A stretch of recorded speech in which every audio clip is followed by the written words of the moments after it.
ছুটির দিন বলে আমরা সবাই মিলে প্রোগ্রাম করলাম যে বিকেলবেলা কাছে পিঠে কোথায় একটা ঘুরতে যাব। কোথায় যাব না, সামনাসামনি আমাদের হয়েছে একটা পার্ক।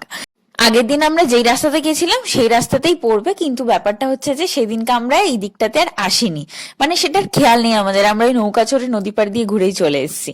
কিন্তু আজকে আমরা এসেছিলাম এই দিকটা, এই দিকটা কি সুন্দর সর্ষে ক্ষেত আরো অনেক কিছু ছিল এই পার্কটার সাথে। রাস্তাটা দিয়ে যেতে যেতে ডান দিকে পড়ছিল তোমার সর্ষে ক্ষেত আর বাম দিকেই সুন্দর জায়গাটা। এটা দেখে আমি তাই দাদাকে বলছিলাম যে দেখ কি সুন্দর পিকনিক করার মতো জায়গা, জায়গাটা দারুণ। এই করতে করতে দেখি আমরা পার্কটার একদম গেটের কাছেই চলে এসেছি।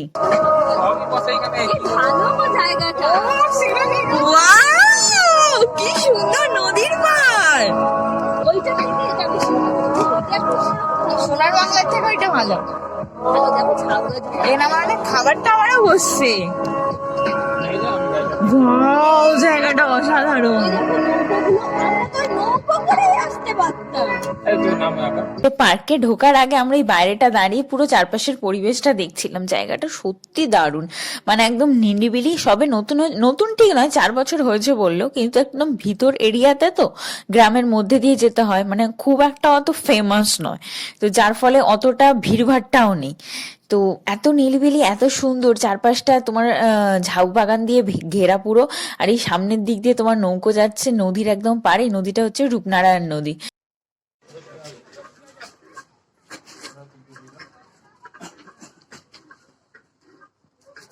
চলো শোনা, এটা তো বড়দের গাড়ি শোনা।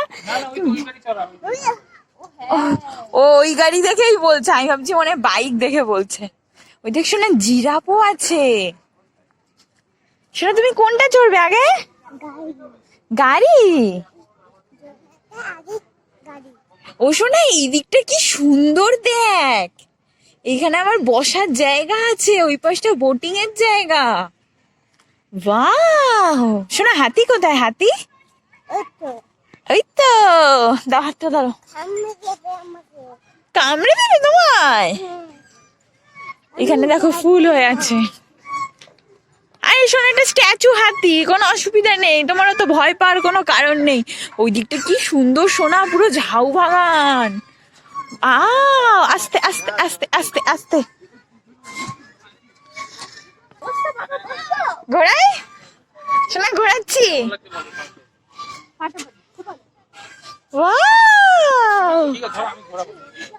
জোরে জোরে ঘোরা দাদা, জোরে জোরে ঘোরা, জোরে জোরে জোরে জোরে। অপুগো তুমি কিসে উঠেছো? কারের হ্যান্ডেল কোথায়? অপুগো তোমার কারের হ্যান্ডেল কোথায়? এইগুলো, এই দিকগুলো খুব সুন্দর। ওইটাও চড়াবো।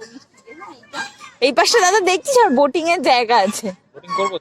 ওরে বাবারে, এই আমরা ওইটা চড়বো, ওইটা এটা হেভি। যেহেতু তোমাদের বললাম না যে 4টে বছর হয়ে গেছে পার্কটা হয়েছে, কিন্তু মাঝখানে যেহেতু লকডাউনটা হয়ে গেছিল, তো যার ফলে না তোমার এখনো সবকিছু তোমার যন্ত্রপাতি লাগায়নি। আমরা এবারে যে গেলাম দেখলাম আরো কিছু তোমার এরোপ্লেন টাইপের এরকম কোনো কিছু তোমার ওই কারের মতনই আবার এনে রেখেছে আর কি, আবার সেট করবো ওগুলো। তো ওই দিকটা দেখার পর মিষ্টি তো স্লিপ ক্লিপ চড়ার জন্য খুবই এক্সাইটেড ছিল। তারপরে আমরা ওই বোটিং এর দিকটাতে এলাম, কিন্তু যেহেতু সন্ধ্যা হয়ে যাচ্ছিল না, তো যার ফলে বোটিং এর একটা একটা করে তোমার বোট তুলে দিচ্ছিল, যে যার ফলে বোটিংটা আমরা আর করতে পারিনি। যাই হোক, বোটিংটা করতে পারিনি। তারপরে আমরা এই পাশে সামনে যে বাগানটা আছে সেই বাগানটার ভিতরে ঢুকিয়ে যেতে যেতে এই ফুলটা আমার এত ভালো লাগে, আমি একটু দাঁড়িয়ে ফটো তোলার চেষ্টা করছি, দেখি ভিডিও অন হয়ে গেছিল, জানো তো। পার্কটা খুবই সুন্দর, খুবই সুন্দর। পার্কটা যে অনেকটা বড় এরিয়া নিয়ে সেটা যেমন নয়, পার্কটা যে খুবই ছোট সেটাও নয়, মিডিয়াম এরিয়া নিয়ে পার্কটা আছে।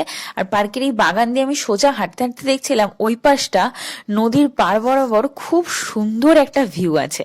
মানে এমনি পার্ক তো যেমন হয় পার্কই সুন্দরভাবে সাজানো গোছায় ম্যানমেড, কিন্তু তার সাথে নেচারের যখন কোনো একটা টাচ থাকে না, মানে ধরো ঝাউ বাগান বা হচ্ছে নদীর পাড় বা সমুদ্রের একটা কিনারা, সেই জায়গাটার মাহাত্ম্য বা সেই জায়গার সৌন্দর্য বা ভ্যালুটা দেখবে আরো 10 গুণ বেড়ে যায়। এই পার্কটাও ঠিক সেরকমই, এমনি যেমন পার্ক হয় সেরকম তো ঠিকই আছে, ফুল বাগান, তারপর বাচ্চাদের সমস্ত খেলাধুলা, তার সাথেও এখানে প্রকৃতির যে সৌন্দর্যটা না সেটা অসাধারণ লেগেছে আমার। এই গাছগুলো কি সুন্দর দেখতে, এই কালারটা আমরা চিনতাম, কিন্তু এই কালার গুলো অন্যরকম কালার সব।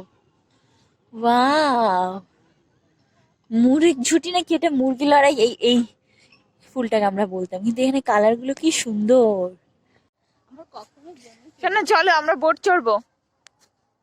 ওটা তো অনেক ঘুরতে হবে। চ, যেখান দিয়ে যাবি চ, ওই পাশ দিয়ে গেলে এই জায়গাটা এক্সপ্লোর করা হতো, তাই বলছিলাম। Explore আর করতে হবে না। তাহলে আর ঘুরতে এলাম কেন? সোনা দেখছিস অন্ধকার হয়ে যাচ্ছে, চলো হাতটা ধরো। তাড়াতাড়ি। তোমায় তো আমি তখনই বললাম ঘুমোবে নাকি চলো। পার্কটা ঘুরতে ঘুরতে আমরা তাই আলোচনা করছিলাম যে এই পাশটা দেখো তোমার পুরো সর্ষে ক্ষেত, আর এখানে না গ্রামের মানুষজন আর থাকে, তো তো তারা তাদের বাচ্চা কাচ্চাগুলোকে এমনি দিয়ে যায়, তারা স্লিপ চড়ে খেলাধুলো করে, আর মা গুলো দেখি মানে বেড়াটার ওইদিকে দাঁড়িয়ে সব দেখছে আর কি, বাচ্চাদের পাহারা দিচ্ছে।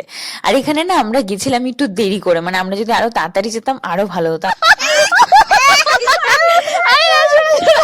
মজা মজা মজা মজা, আরে মজা মজা।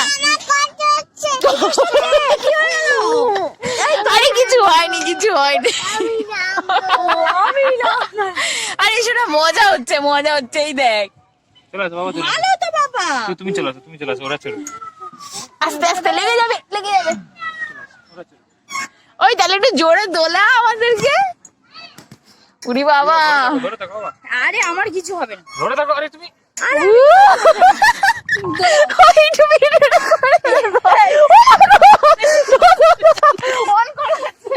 আমি বেরিয়ে যাবো, আমি বেরিয়ে যাবো। এখান থেকে বেরিয়ে যাবো। আমি তো একটু heavy। ওই বাবা রে, এই একটা ভিডিওতে হেভি মজা, তোকে তো বললাম শোনি না। আমার বলছি এখান থেকে যেন শুরু করে ঘুরে যাবো। এটাই ভালো সব থেকে, যা যা চড়েছি তার মধ্যে। তোকে তো আমি তখনই বললাম যে চড়ো, এটা চড়ো। তখন তো লোক ছিল। মজা লেগে যাবে, লেগে যাবে। একবার চড়ো, এটা দেখো। ভালো লাগে তো, প্রথমে ভয় লাগছিল, এখন ভালো লাগছে। Wow! বাবা রে! চাইতেছে, তুমি নাও। এই আরেকটু হলে আমি বুঝতে। এ বাবা হাত জোরে চলে। ঠিক আছে, যাবো। অমন করো না। তুলে না চলে আসে। বাবা, টুপি পরে এটা বন্ধ করে দেন, আরে ক্যামেরা ভুল হয়ে যাবে, চলে। দেখো তোমাদেরকে বোটিং এর কথা বলছিলাম না, এটা হচ্ছে বোটিং এর ঘাট। আর এখানে না পিকনিকও করা যায়, জানো তো? এই যে নীল নীল তোমার ওই ওদিকে ঘরগুলোর মতো করা আছে দেখলে না, ওখানে তোমার জলের লাইন করা আছে, ডাস্টবিন রাখা আছে, মানে 25 থেকে 30 জনের মতো ভালো মতো পিকনিক করা যায়। দাদা তাই জিজ্ঞেস করছিল যে কত করে টাকা নেয়, তো বলেছিল হচ্ছে এক একটা ঘরে তোমার 500 টাকা করে। তো ঘর ঠিক নয়, মানে একটা এরিয়া মতো বাউন্ডারির মতো করা আছে। আর এই দিক থেকে তোমাদেরকে আগেই বললাম না যে সামনে একটা নদী আছে, তো এই নদীটাতে না কোনো কাজ হচ্ছিল। আমি প্রথমে ভেবেছিলাম মনে হয় এটা পোতাশ্রয় টাইপের, হয়তো মাল ওঠানামা করে, কিন্তু পরে দেখলাম ওখানে কাজ চলছে। এই পরিবেশটা অসাধারণ, যদি আমরা তাড়াতাড়ি যেতাম না আরো ভালো করে